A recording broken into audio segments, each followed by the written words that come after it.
Halo co-friends, jika kita melihat soal seperti ini, maka kita harus mengetahui hukum Ohm, di mana V sama dengan I dikali R.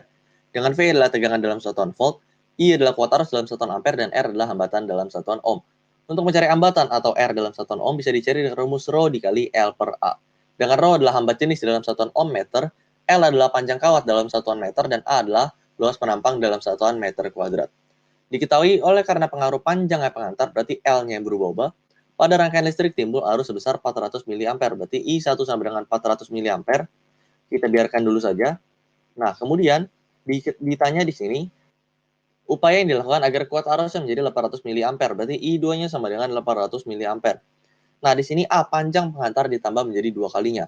Panjang pengantar adalah L. Kita lihat R dan L berbanding lurus. Berarti kalau semakin panjang kawatnya, otomatis hambatannya semakin besar. Sedangkan hukum Ohm, V sama dengan I dikali R. Berarti untuk mencari kuat arus atau I sama dengan V per R. Nah, ketika hambatannya semakin besar, berarti karena di sini, pada hukum Ohm, R berbanding terbalik dengan I, berarti ketika hambatannya semakin besar, otomatis arusnya semakin kecil. Padahal yang diharapkan arusnya semakin besar, berarti opsi A salah. Nah, opsi B diganti pengantar sejenis yang berdiameter setengahnya. Di sini diameter berhubungan dengan luas penampang. Kalau luas penampangnya kawat, berarti berbentuk lingkaran, rumusnya adalah pi r kuadrat. Nah, ketika rumusnya pi r kuadrat, berarti di sini karena diameter adalah 2 kali jari-jari, berarti kalau diameternya diganti menjadi setengah dari diameter awal, otomatis luas penampangnya semakin kecil, karena jari-jarinya juga semakin pendek. Ketika luas penampangnya semakin kecil, kita amati di sini, untuk luas penampang berbanding terbalik dengan hambatan. Berarti kalau luas penampangnya semakin kecil, hambatannya semakin besar. Kalau hambatannya semakin besar, arusnya semakin kecil. Berarti opsi B juga salah. Opsi C diganti pengantar sejenis yang berdiameter 2 kalinya. Ini memenuhi, tapi nanti kita hitung untuk buktikan, kita tandai dulu. Opsi D, panjang pengantar dikurangi menjadi setengahnya. Kalau panjangnya berkurang, berarti di sini otomatis hambatannya juga berkurang. Kalau hambatannya berkurang, berarti di sini arusnya semakin besar. Ini kan mirip dengan opsi C tadi. Kalau berdiameter 2 kalinya, berarti hambatannya juga semakin kecil, sehingga arusnya semakin besar. Berarti opsi D juga memungkinkan. Opsi E, diganti pengantar lain yang lebih kecil hambatan jenisnya.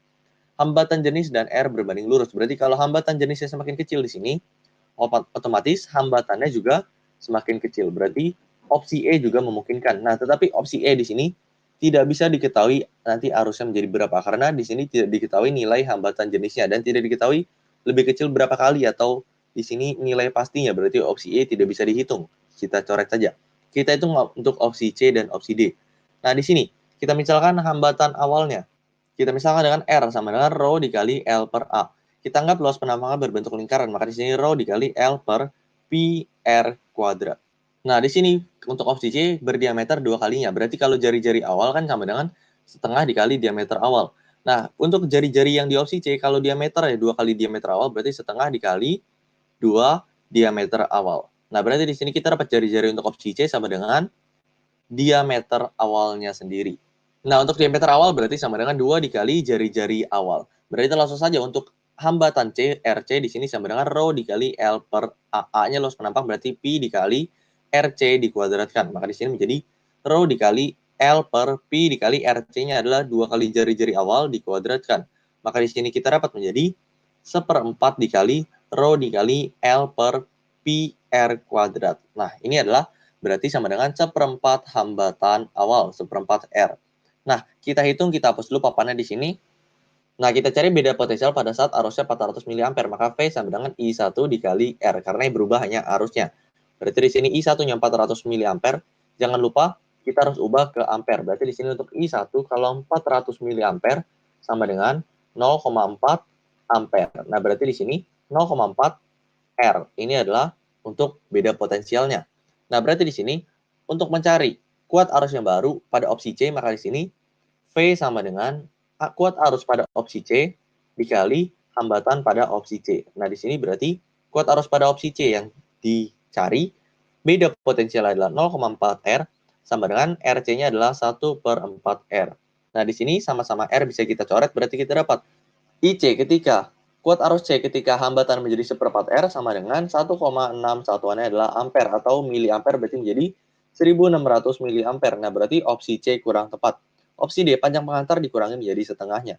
Berarti di sini untuk hambatan pada opsi D sama dengan Rho dikali L pada opsi D per A. Nah, berarti di sini Rho dikali panjang pengantar dikurangi menjadi setengahnya. Berarti panjang pengantar pada opsi D sama dengan setengah dikali panjang pengantar awal. Berarti di sini setengah L per A. Berarti kita dapat menjadi setengah dikali rho dikali L per A, atau bisa dikatakan setengah hambatan awal.